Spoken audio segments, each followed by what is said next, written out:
¿Qué tal? Es un gusto arrancar con este análisis donde vamos a deconstruir un marco psicológico y filosófico que la verdad es fascinante.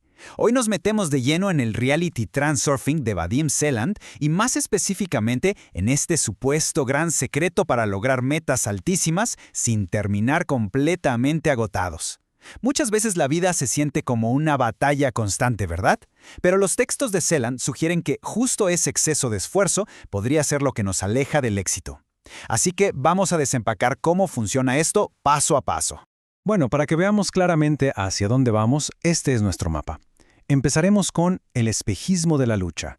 De ahí pasamos a el espacio de las variantes, para luego llegar al corazón de todo esto, la intención interna contra la externa. Después revisaremos los requisitos para el milagro y cerraremos con el principio del Freiling. Vamos a darle. Sección 1. El espejismo de la lucha, o el desgaste total de querer forzar los resultados. Para entender esta teoría, primero hay que reconocer algo. La experiencia humana promedio suele ser súper agotadora. El autor ilustra la futilidad de andar forzando las cosas con una imagen buenísima. Imagínense a una mosca dándose de topes contra el cristal de una ventana cerrada. Zumba gasta absolutamente toda su energía y usa toda su fuerza de voluntad para intentar atravesar algo que, de entrada, es impenetrable. Pero, literal, justo al lado de ese cristal hay una ventana abierta de par en par. El problema es que, cegada por esa determinación de empujar, la mosca es incapaz de retroceder un poquito y elegir la salida fácil. Y esto nos lleva a una pregunta bastante provocativa. ¿Por qué forzar la realidad, en lugar de acercarnos a la meta, muchas veces parece alejarla por completo? Según este análisis, presionar demasiado al mundo crea lo que Zeland llama potenciales excesivos. Básicamente son tensiones invisibles que activan fuerzas de equilibrio y adivinen qué, terminan bloqueando el resultado que tanto buscamos. Aquí es exactamente donde el paradigma cambia por completo. Pasamos a la sección 2, el espacio de las variantes. La realidad no se construye, se selecciona. Y esta imagen ilustra a la perfección el concepto. Para dejar de golpear el cristal como la mosca, hay que entender que la realidad no es un bloque sólido que tengamos que esculpir a base de puro sudor y lágrimas. No. Existe como una especie de matriz geométrica infinita, un espacio de las variantes, donde infinitas figuras caminan por rutas interconectadas. Este modelo propone que cualquier desenlace posible para absolutamente cualquier evento ya existe en algún lugar de esta estructura. Pasado, presente y futuro, todo está ahí de forma simultánea. Para ponerlo en términos súper sencillos, pensemos en la naturaleza. No hay ninguna fuerza en este mundo que pueda transformar físicamente un manzano en un peral. Esa transformación directa simplemente no existe. Pero lo que sí es posible en este espacio infinito es desplazarse hacia un sector diferente de la realidad, donde la avenida de perales ya existe. O sea, sustituir la realización material de antes. La clave no es intentar cambiar la materia a la fuerza, sino trasladarse a la variante donde el resultado ya está dado. Entramos a la sección 3, la intención interna contra la intención externa. La gran comparación. Y pongan mucha atención porque esto es la verdadera piedra angular de todo el sistema transurfing para gobernar la realidad. Vamos a contrastar las definiciones. Por un lado, la intención interna es esa determinación de actuar sobre el mundo físico con esfuerzo directo, pura fuerza bruta. Se concentra 100% en el proceso de avanzar hacia la meta, usando la fuerza de voluntad para romper obstáculos. En cambio, la intención externa es la determinación de tener o elegir. Aquí la atención no se pone en la lucha, sino en cómo el objetivo se realiza por sí mismo de manera autónoma. Es la fuerza que mueve la realización material por los diferentes sectores del espacio de las variantes. Esta diferencia tan abismal se ve clarísimo en nuestras fórmulas de pensamiento. La intención interna funciona con el patrón de «yo insisto en que las cosas sean así». Implica una presión activa y tremenda sobre el mundo para que se someta a nuestra voluntad. Pero la intención externa tiene una regla muy distinta.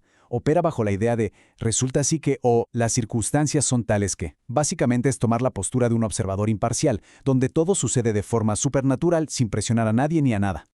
Ahora, si hablamos del mecanismo de acción, el contraste es de locos.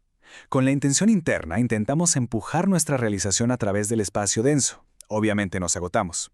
Pero con la intención externa nos mantenemos firmes en nuestra elección y es el espacio de las variantes del que se mueve para que la opción deseada aparezca justo enfrente de nosotros. Y para cerrar esta comparativa hay que mencionar una limitación clave de la que hablan las fuentes. La intención interna está amarrada a las leyes de las ciencias naturales. Solo funciona dentro de lo que es materialmente posible a base de esfuerzo. Pero ojo, La intención externa no tiene estos límites lógicos. Es esa fuerza inmensa detrás de lo que la humanidad normalmente clasifica como milagros o magia. Es otro nivel. Y así llegamos a la sección 4. Requisitos para el milagro. Las reglas de participación. Claro, el punto crucial aquí es que acceder a esta fuerza externa no se trata nomás de desearlo con muchas ganas. Existen 3 requisitos inflexibles para que funcione de manera efectiva: la unidad del alma y la mente, renunciar al control bajando la importancia y tener muchísima paciencia ante la inercia del mundo material. Vamos a desglosar cada uno. El primer requisito es la unidad del alma y la mente. Según este modelo, si nuestra mente racional insiste en que quiere un objetivo, pero en el fondo el alma siente dudas, miedo o incomodidad, se genera un cortocircuito. Esa disonancia bloquea instantáneamente a la intención externa. Para que esta fuerza reciba luz verde, los sentimientos y los pensamientos tienen que estar de acuerdo, alineados en una sola pieza, sin ninguna fricción. El segundo requisito es reducir lo que Silan llama importancia. Para que se entienda, imagínense caminar sobre un tronco de madera tirado en el pasto del jardín. Facilísimo, ¿no? El cuerpo y la mente fluyen sin problema. Pero si agarramos ese mismísimo tronco y lo ponemos en las alturas como puente entre 2 rascacielos, la tarea física sigue siendo igualita.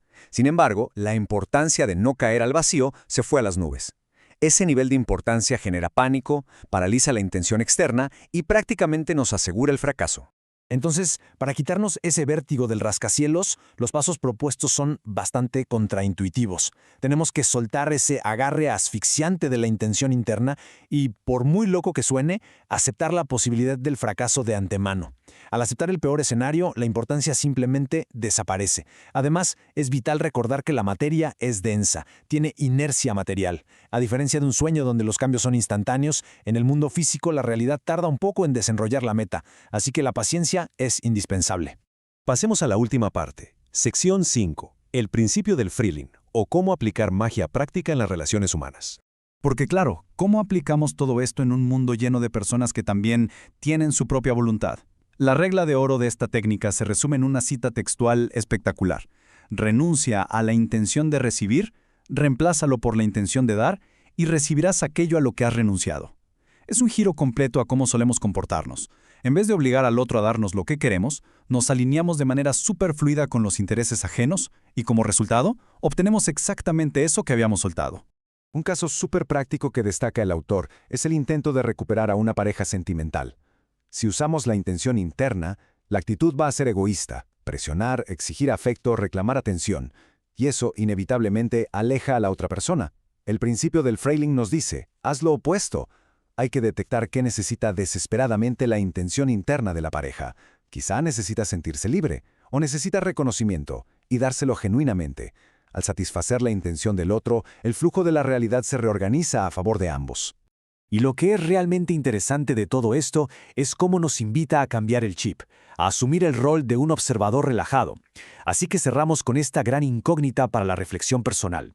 ¿Qué batallas agotadoras, basadas puramente en esa terca intención interna, podríamos abandonar hoy mismo para dejar que la intención externa simplemente nos entregue nuestra variante deseada sin fricción? Es una idea que desafía por completo lo que tradicionalmente creemos sobre el esfuerzo duro y el éxito. Ojalá que este recorrido haya traído muchísima claridad sobre este material que es verdaderamente fascinante.